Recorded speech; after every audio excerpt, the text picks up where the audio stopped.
Hello! In this video, I am discussing Circe by Madeline Miller, and I am discussing in depth the first person storytelling and why I think this book can only have been told in first person and how that just puts us fully into the head of the gods. So beware, some light spoilers ahead. If you want to see my general review for this video, you just hop over to my last one where I discuss everything I loved about this book.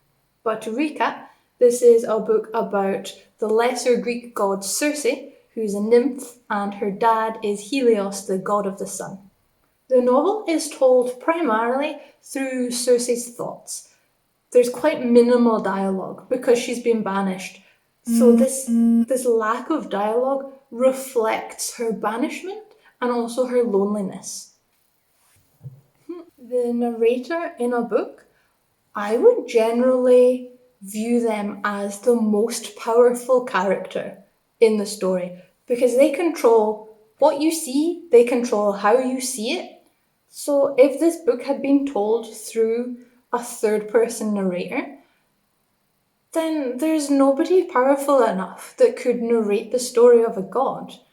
There's just nobody, there's nobody above that level. So Circe has to tell the story herself, and that really separates us from any other possibility that she is anything other than a god, no matter how small. So Circe narrates her own story, and she doesn't wax lyrical about herself. The other gods are very self-obsessed. They're going around telling everybody about their deeds and all the cool stuff they've done, and a lot of their time is taken up through gossip. But Circe is not interested in those things. And near the beginning, Circe is having a conversation with her uncle Prometheus, who is the god who gave humans fire. And because he broke protocol and gave humans fire, he's being punished. And Circe is having a really terrible life, but she's interested in the mortals that her uncle Prometheus has met. And she asks them, how can they possibly live with the knowledge of their mortality?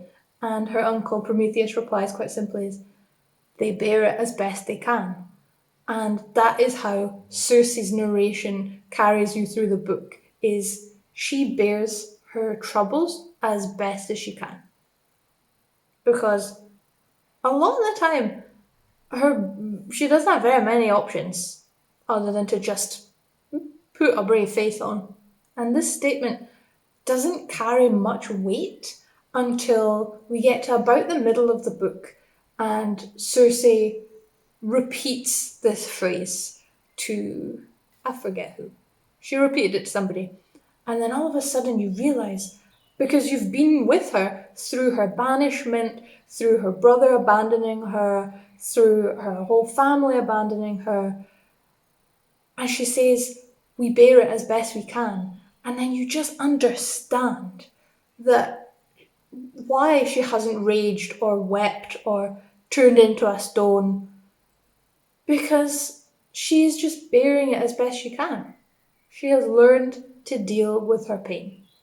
And my favourite moment that really just drove it home for me at the beginning, that told me that it's gods that this book is dealing with, is a moment when Helios takes Circe to visit her half-sisters. And because he's the sun is late crossing the sky.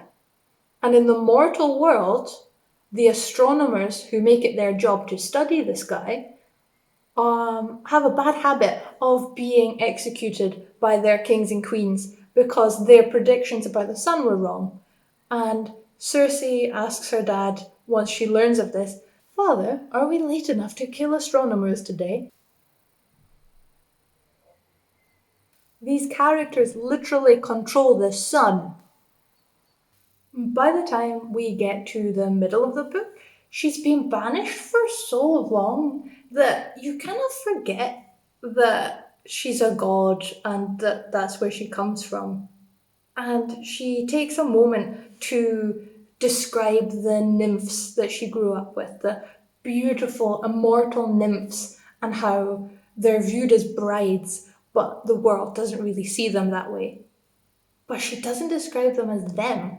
She says us. And then you're like, well, shit, I guess you're a nymph too.